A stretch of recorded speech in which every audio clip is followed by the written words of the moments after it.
मैं ब्रह्मा जी भक्त पटना हाईकोर्ट अधिवक्ता आप सभी लोगों के लिए डे बाय डे नए नए कानून पे विशेष वीडियो लेकर आते रहता हूं।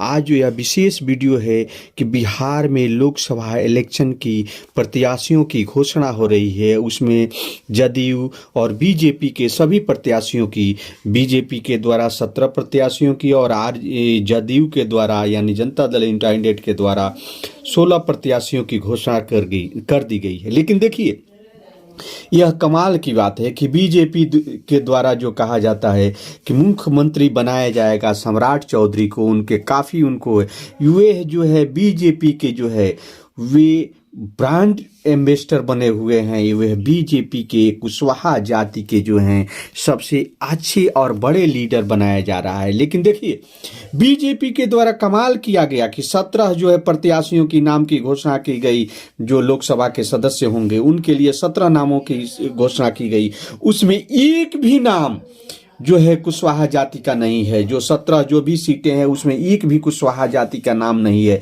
और किसी महिला को भी नहीं टिकट दिया गया है। यह सबसे बड़ी बात है कि किसी महिला को भी नहीं टिकट दिया गया है और कुशवाहा जाति के आधार पर सम्राट चौधरी को आगे करके बिहार की राजनीति करने की तैयारी की गई है। लेकिन देखिए, यह कैसे संभव हो सकता है? बुरा न मानो भाई, होली है कुशवाहा जिलों का यहाँ पे सफाया। यह देखिए कमाल की बात कि जो भी लोग हैं, किसी भी एक भी प्रत्याशी कुशवाहा प्रत्याशी नहीं है बीजेपी के तरफ से। देखिए, पश्चिमी चंपारण से डॉक्टर संजय जायसवाल, यह वैश्य जाति से आते हैं। पूर्वी चंपारण से देखिए राधा मोहन सिंह, यह भी आपको राजपूत जाति से आते हैं। और मधुबनी से अशोक यादव, यह यादव हैं। यह देखिए अररिया से श्री प्रदीप कुमार सिंह, यह भी देखिए यह भी राजपूत जाति से आते हैं। दरभंगा से यह देखिए गोपाल जी, यह भी जो है आपको कुशवाहा जाति के नहीं है। मुजफ्फरपुर श्री राजभूषण निषाद, यह मल्लाह जाति से आते हैं। महाराजगंज से जनार्दन सिग्रीवाल, यह भी राजपूत जाति से आते हैं। सारण से राजीव प्रताप रूडी, यह भी जो है आपको राजपूत जाति से आते हैं। उजियारपुर से नित्यानंद राय, यह भी यादव जाति से आते हैं। बेगूसराय श्री गिरिराज सिंह, यह भी राजपूत जाति से आते हैं। पटना साहिब से श्री रविशंकर प्रसाद, जो कानून मंत्री रह चुके हैं, ये कायस्थ जाति से आते हैं। पाटलिपुत्र से श्री राम कृपाल यादव, यह भी यादव जाति से आते हैं।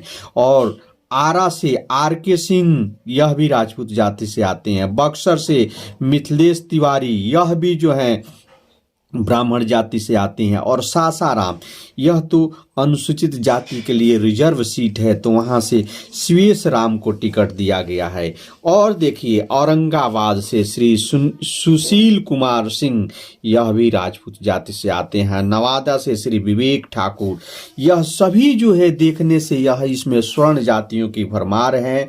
और एक दो टिकट जो दिया गया है, वे लोग 3 आदमी जो है इसमें यादव हैं, एक आपको ये ब्राह्मण हैं, ये 2 और एक जो है इसमें राम है। तो ये सभी से कंफर्म हो गया कि यह बीजेपी जो है होली में, बुरा न मानो भाई होली है कुशवाहा जिलों का सफाया का, यह जो है टिकट मिल चुका है। इसमें किसी भी कुशवाहा को टिकट नहीं दिया गया है। इससे कंफर्म होता है कि यह जो राजनीति हो रही है, यह जो है कैसे हो रही है कि सम्राट चौधरी को मुख्यमंत्री बनाने के लिए आगे उनको जो है फेस किया गया है। लेकिन ऐसा नहीं हो रहा है, प्रतीत होता है। तो आने वाले समय में पता चलेगा कि बीजेपी सिर्फ मुखौटा सम्राट चौधरी को बनाएगी या क्या करेगी, यह तो समय ही बताएगा।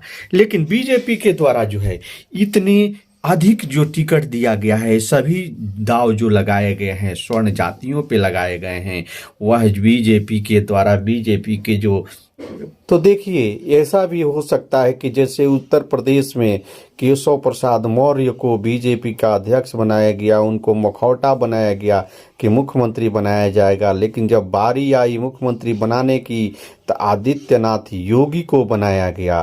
तो ऐसा बिहार में भी होने का अनुमान लगाया जा सकता है। हो भी सकता है कि सम्राट चौधरी मुखौटा बने और वोट प्राप्त करने के बाद कुछ भी हो सकता है।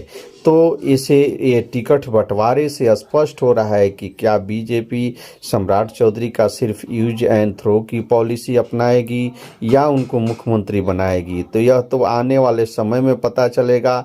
लेकिन मैं अपने हृदय की गहराइयों से आप सभी को धन्यवाद देता हूं कि जहां भी रहें आप सूरज और चांद की तरह चमकते रहें और देखें बीजेपी का क्या स्टैंड होता है, आने वाले समय में क्या होता है। लेकिन ये जो टिकट का वितरण हुआ है इसमें जो है इससे स्पष्ट होता है कि जो भी कुशवाहा हैं उनके लिए कोई इसमें स्थान नहीं दिया गया है। तो क्या बीजेपी फ्यूचर में उनको वे मुख्यमंत्री बना सकती है, यह आप लोग पे निर्भर करता है। आप लोग इसके विश्लेषण करें। मैं अपने हृदय से आप सभी लोगों को धन्यवाद देता हूं। जय हिंद, जय भारत।